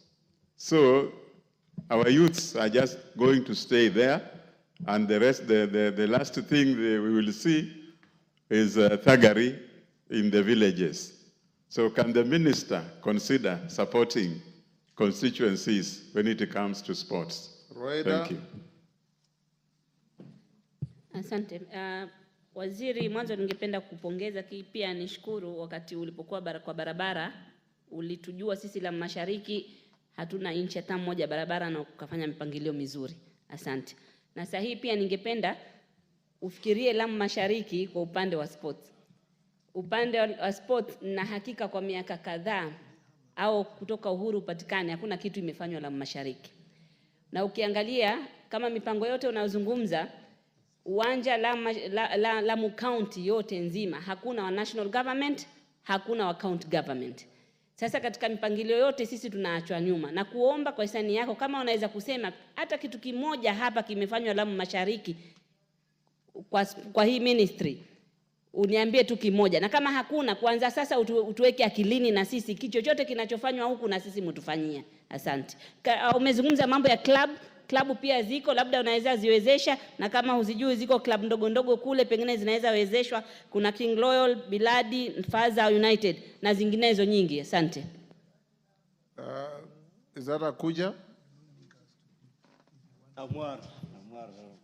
Namwar.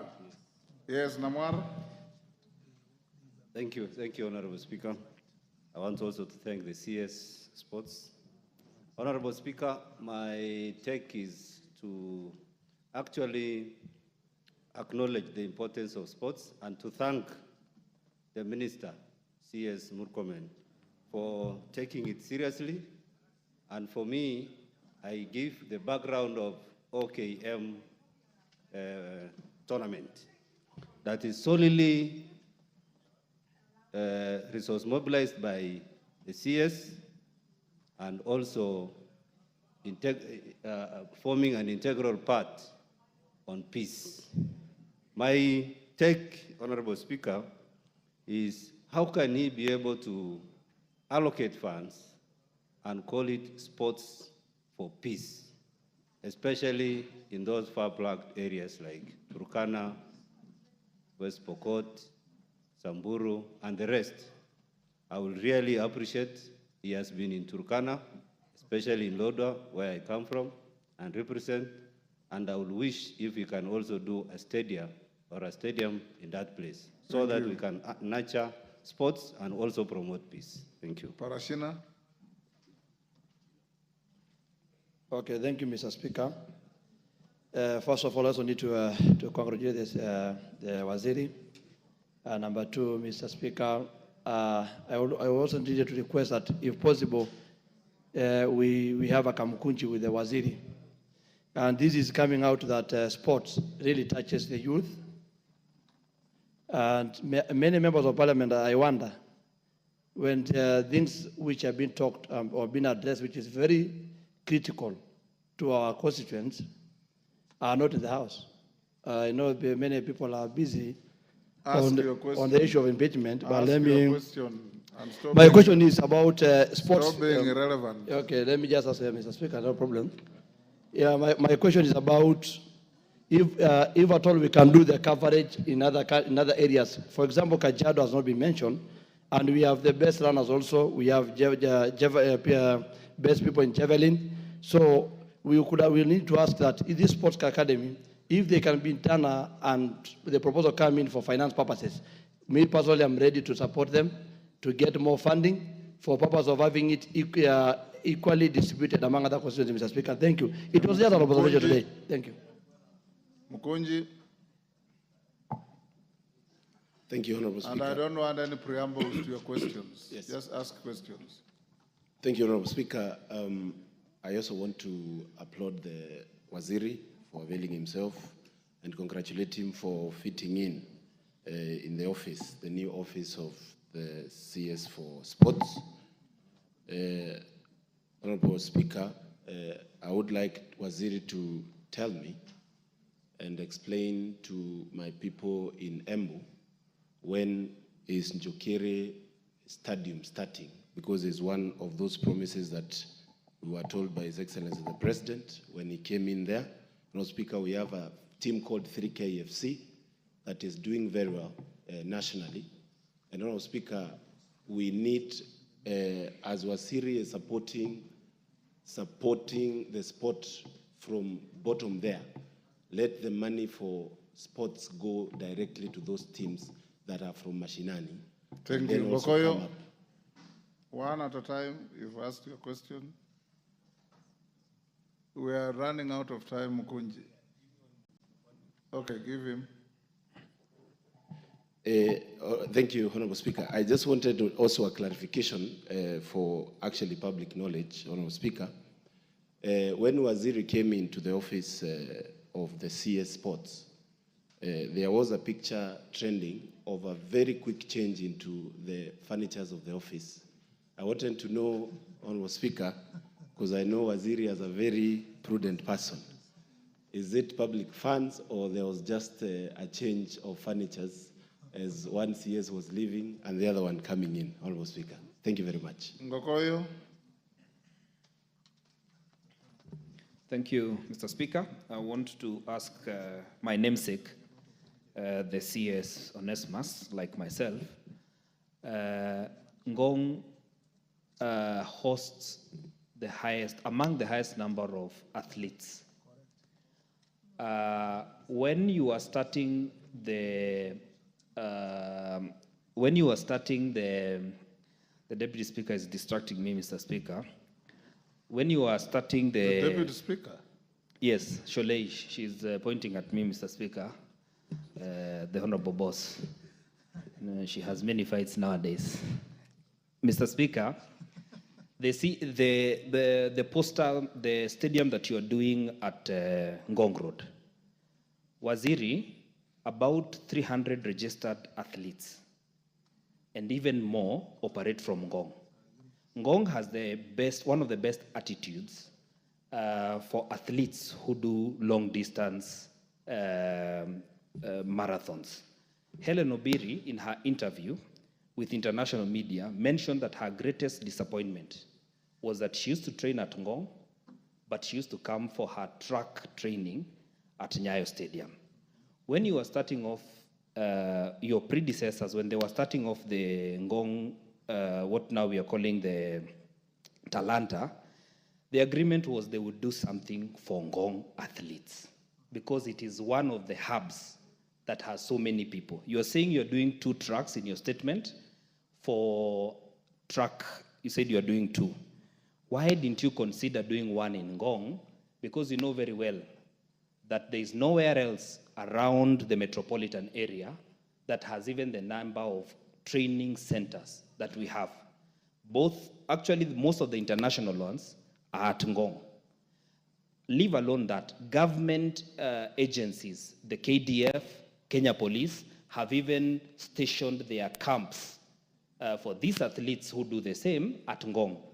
It has also left Ngong Stadium, where now they should have operated from, nothing happening. While all the materials, the ballast, the sand, comes from Ngong. Ask your question, Gogoyo. So I want to ask you, Waziri, why didn't you consider doing the track at Ngong? Owen Bayer. Thank you very much, Waziri, for coming in to answer the questions, but also just a quick one.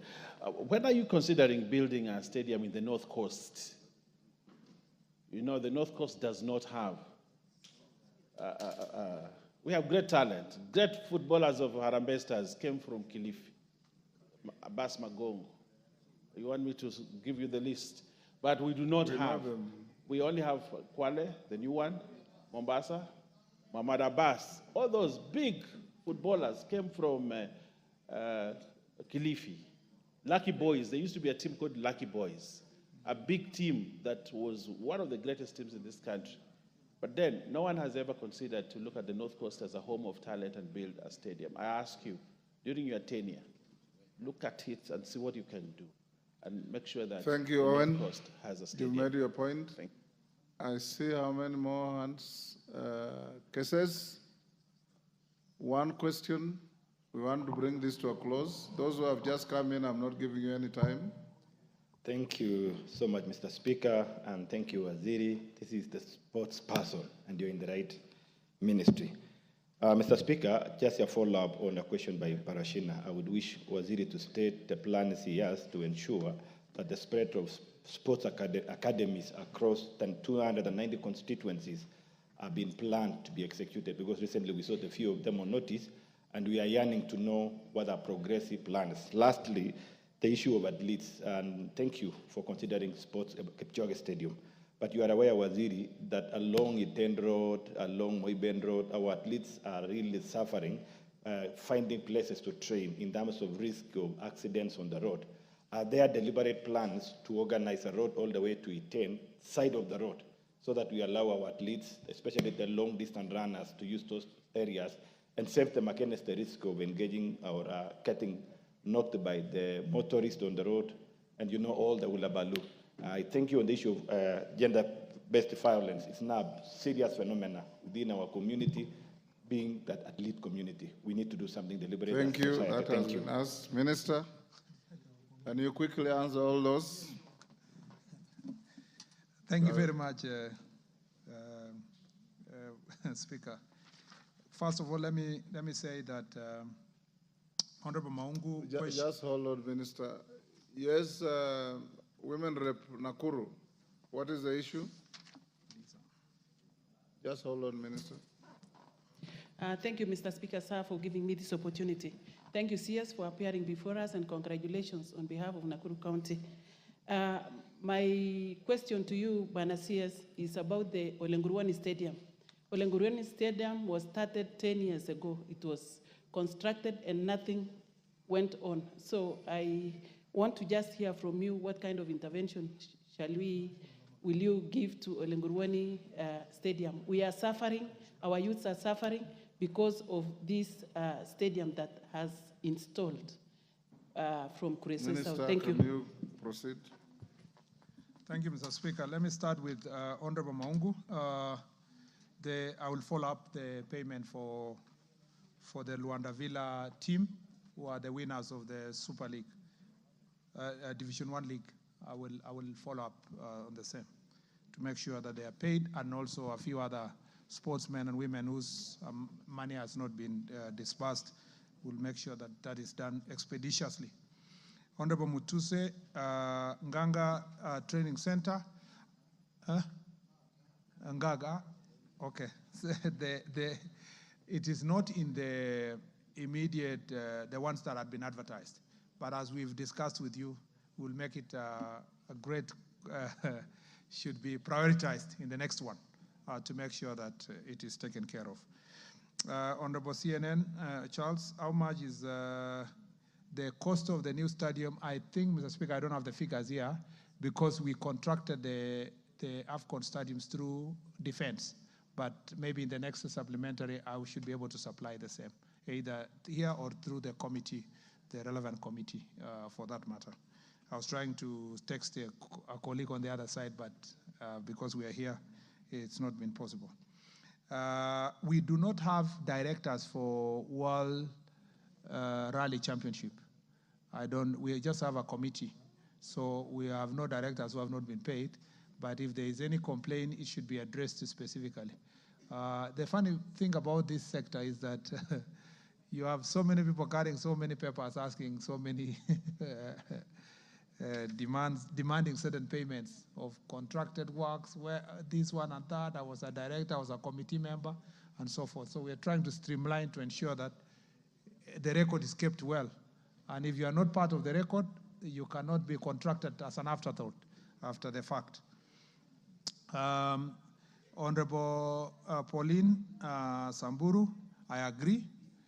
I actually, when I sat in that office after 2 weeks, I realized that nobody talks about Lamu, nobody talks about Tana River, Garissa, Wajir, Mandera, Marsabit, Turkana.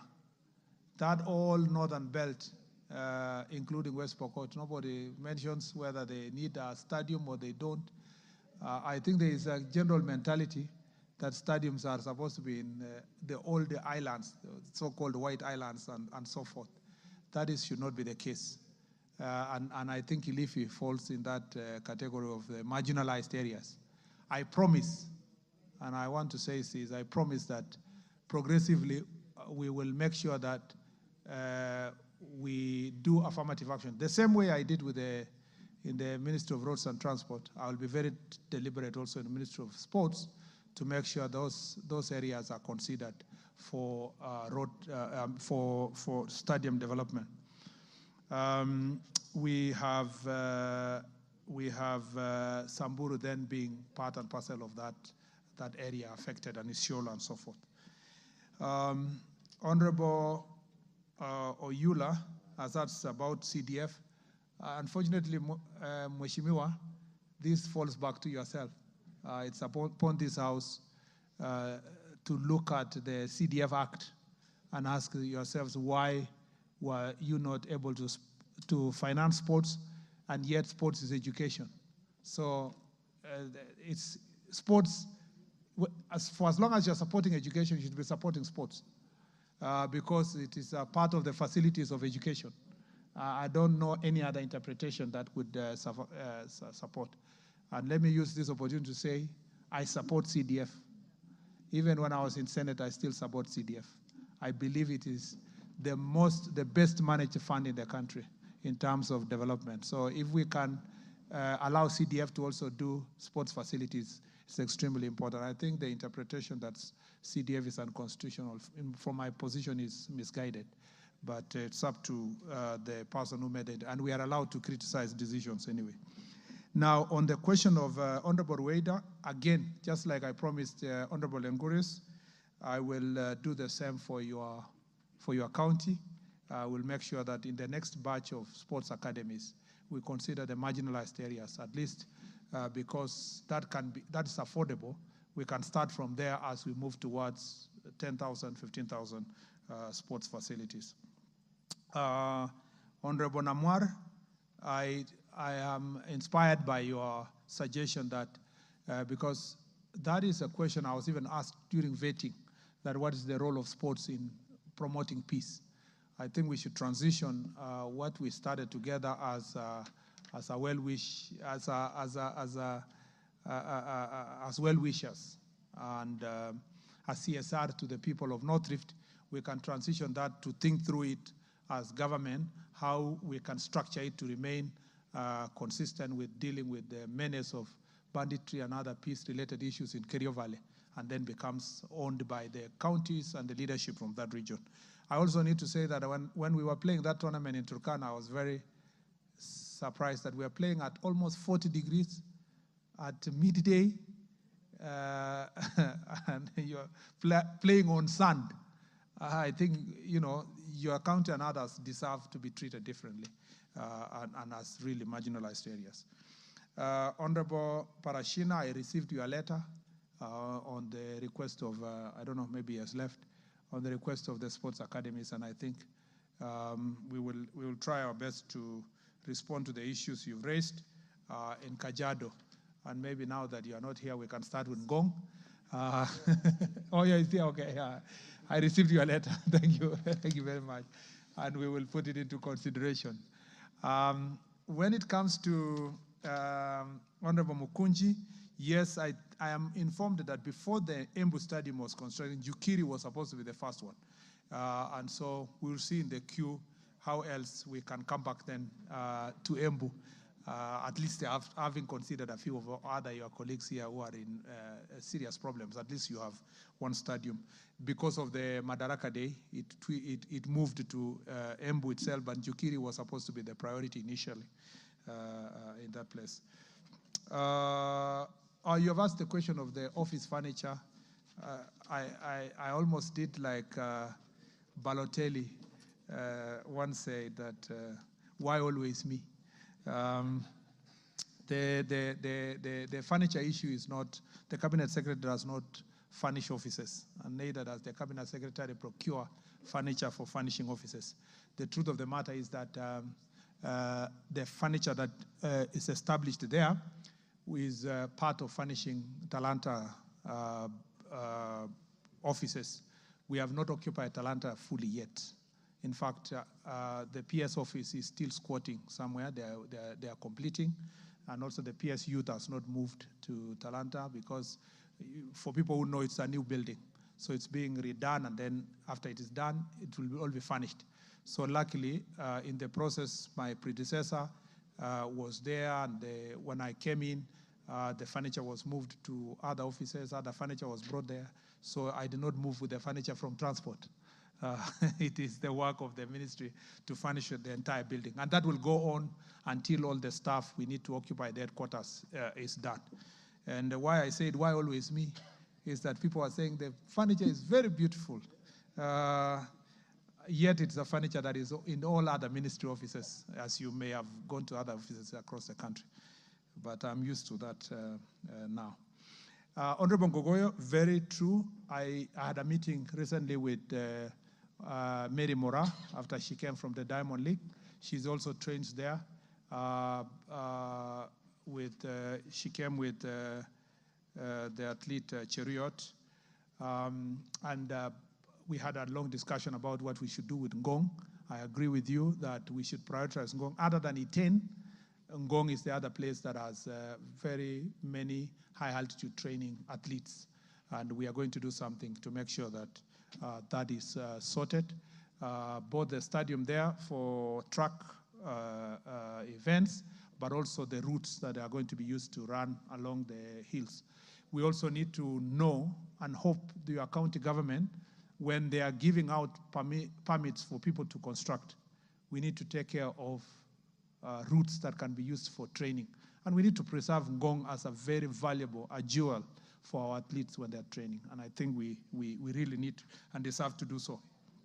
Honorable Bayer, as you said, is true.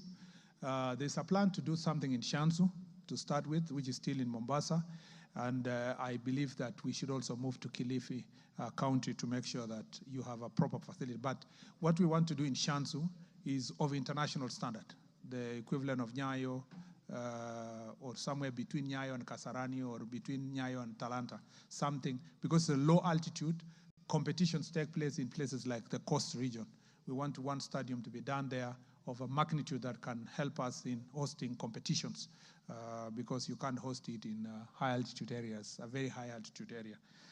Honorable Ruto, I agree that we need to safeguard the roads or roadsides for running by our athletes. When I was in the Ministry of Roads, we had worked together with if you go to Ite now, our plan was to make sure that we safeguard running tracks with Maram. You don't need to put the tarmac in the side roads for running. And I think that should go on. I believe that my colleagues in the roads and transport sector will continue the good work, the plans that we had to make sure that this is achieved, not just in Elgeyo Marakwet alone, in all the training areas across the country, especially where people are running. And this will help. But also, preservation of forests and running areas around the forest will also be useful for athletes because they are off the road. And we can avoid accidents that happen to people like Geoffrey Kamwaror. And we were unable to have him for international competitions. Lastly is Honorable Liza has asked about Olenguruwani Stadium. That stadium is a county facility. And we believe that if you can work together with the county government of Nakuru, you should be able to deliver a good facility for Olenguruwani. But also, as we work towards delivery of the sports academy for Kuresoi North, yeah? Is that north or south? South, that's south. As we work towards eventually doing the academy for Kuresoi South, that may be an area to be considered for construction, depending. We have also some other projects we are working with development partners, and we will see whether we can identify that one area, because we know that is the home of Faith, Kiviego, and many other athletes. And that's the neighborhood also of Beatrice, Chebet. So we know that that area produces also some of the top athletes in the country. Mr. Speaker, with those many remarks. Minister, there is a member who has been here since we started, Ferdinand Wanyonyi, and he's been raising his hand, and we passed him many times. Yeah, let him be the very last. Bashir, you just came in a few minutes ago. Now let me talk first. Thank you very much, Mr. Speaker. Ask your question. First of all, I want to thank you for this very good report on the preparation for 2027 CAF preparation. Now, you've not mentioned Trans Nzoia in the Kitale Stadium, which is actually under construction. And I was just wondering, Bwana CS, with a lot of talent in Trans Nzoia, why this has not been done? You've not done anything on it? And I was requesting if you could have even the CSR contractor in Eldoret to do the CSR and complete this particular stadium, because Trans Nzoia has a lot of talent. You not mentioned that, and I was just wondering whether I should remind you on the same, because that's part of the North Rift, and I want you to do something about it. Lastly and not least, I just want to make a statement. Bwana CS, we are going to have people coming from all over the country, all over the world. And Kenya, you know, there's a lot of this thuggery of the youths. Please make sure that you stress on the security of the people who will come so that you don't get embarrassed. At the same time, the accommodation for the visitors, again, you have not mentioned. I want you to mention that as well, because it's very important. We want to give a very good image of our country. And so those preparations should have been mentioned here so I can be able to see who they can interject. Thank you, Mr. Speaker. Minister. That's the very last. Mr. Yes, Speaker. Bashir. Sorry, Minister. Bashir, yes. When the Speaker says is the last one, respect it. Thank you very much, Honorable Speaker. You know, in other places it's mentioned that it's ongoing, it's stalled, but in Northeastern, Wajir, Mandera, Garissa. He has covered the whole area and said you are marginalized. He's going to give you affirmative action. But Mr. Speaker, I want him to come out very, very clear to say that something will be done in Wajir, in Mandera, and Garissa, without saying that something like marginalized. So, Mr. Honorable CS, what plans do you have for Wajir, Mandera, and Garissa, and the other northern Kenya counties, specifically those that don't have stadiums? Please give timelines so that we know that you will be able to start at what date and something like that. Give us timelines of starting stadiums in those regions. Thank you. Minister. Mr. Speaker, on Honorable Wanyonyi's question, the Kitale Stadium is a county facility. So, and it is being done by the county. Until such time that we can have a partnership, if need be, in future, we will see what to do. But at the moment, it's being done and managed by the county government of Trans Nzoia. Number two is that we have the issue of, you are very right, preparation for AFCON is not just infrastructure. Today, I just came with infrastructure. But I shall be chairing an intergovernmental meeting for cabinet secretaries to discuss now to prepare for the overall preparation, which is infrastructure, airports, the roads, the security, what kind of security is going to be done, housing, you know. But also this is an opportunity for people to invest in AFCON. You know, look for and tap into the opportunities that exist for you to invest, whether in hotels, in the vicinity of the important stadia, whether you are going to provide transport facilities, and so forth, Mr. Speaker. So I agree with the Honorable Ferdinand Wanyonyi that I should come back perhaps again next year, sometime next year, to now talk about government preparedness comprehensively for the tournament beyond the sports facility, Mr. Speaker, including now how we're preparing the Harambee Stars and so forth. On the question of Honorable Bashir, I don't need to repeat myself, Mr. Speaker. The reality is that there was no plan at the moment. And the truth is that we need to have a plan to build, at least in that region, at least one 10,000-seater, an international kind of a stadium in that region. The only thing that exists at the moment in the plan is the advertised Tarbach Academy, which is part of the 30 academies that had already been advertised. But a proper stadium, as I have said, and I reiterate, that region requires affirmative action from the national government. I thank you.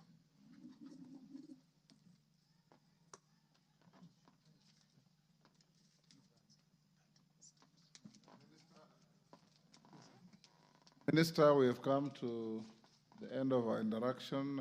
Well done. Thank you.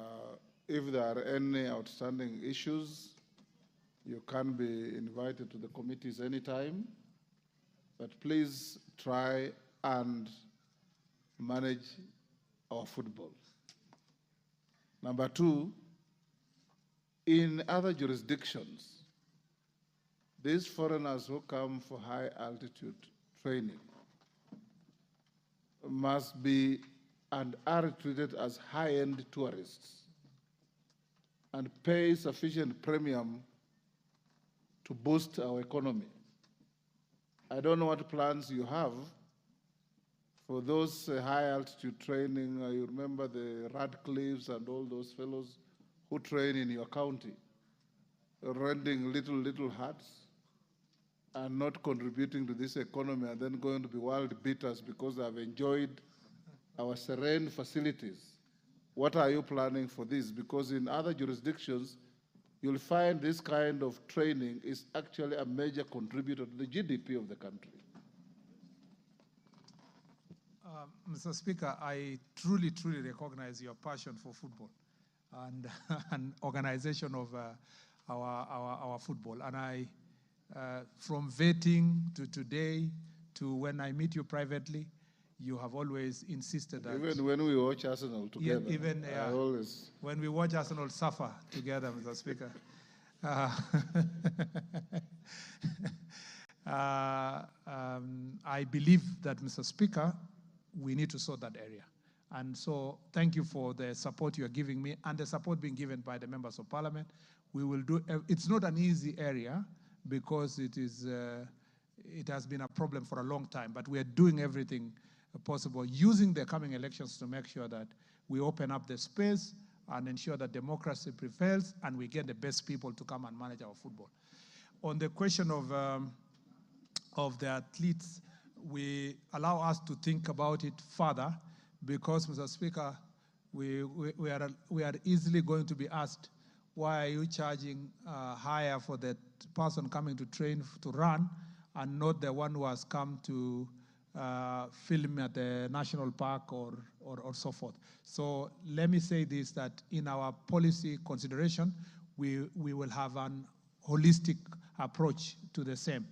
The thing is that maybe then another issue is that when we build these facilities like Cameroon Stadium or Kipchoge or Kapsabet Stadium, maybe they will access those training facilities at a higher fee than the locals themselves, so that then it is the training environment and facilities that can help us get these resources. Otherwise, I truly agree with you that these people make a lot of money by training here, and they live very little because they live in small cubicles in the training facility, and then they very little for them to live here as an investment. But also, there has been a failure in the past in terms of investors. Very few investors have identified and invested in the facility. For example, this Ngong that we've discussed, Honorable Ngongoyo, if someone had a proper stadium there for training and then put an hotel there, they would get a lot of money. And that's where we want to tell private sector, you have an opportunity to make money in sports. And sports can really become an area that can enrich the Republic. I thank you, Mr. Speaker, for the opportunity to be here. Excited to be enjoying this discussion with honorable members. Excited to be serving in this ministry. It's been very exciting for the last 1 month, and I look forward to even further interactions. I thank you, Mr. Speaker. Thank you, Minister. You are released to go back to your ministry with your team. Next order. Order number 11, motion, ratification of the protocol to the That is the Cabinet Secretary for Youth Affairs, Creative Economy and Sports, Honorable Kipchumba Murkomen, leaving the chambers this evening. He is the Cabinet Secretary who was responding to various questions that had been forwarded to him by various members of the National Assembly, and he has just concluded responding to those concerns as forwarded to his ministry. But right about now, we would like to introduce a clip. This is with regards to the activities of the members of the National Assembly. This is members of the National Assembly that is yesterday on Tuesday discussed at length the implications of the judgment delivered on Friday by the High Court declaring the National Government Constituency Development Fund Act 2015, commonly referred to as NGCDF Act 2015, unconstitutional. The National Assembly has indicated it will appeal the verdict. Here is a recap of that debate in this story prepared by Parliamentary Media Relations Officer Muremi Mwangi. It was adopted on 23rd ordinary session of the African Union Assembly, provides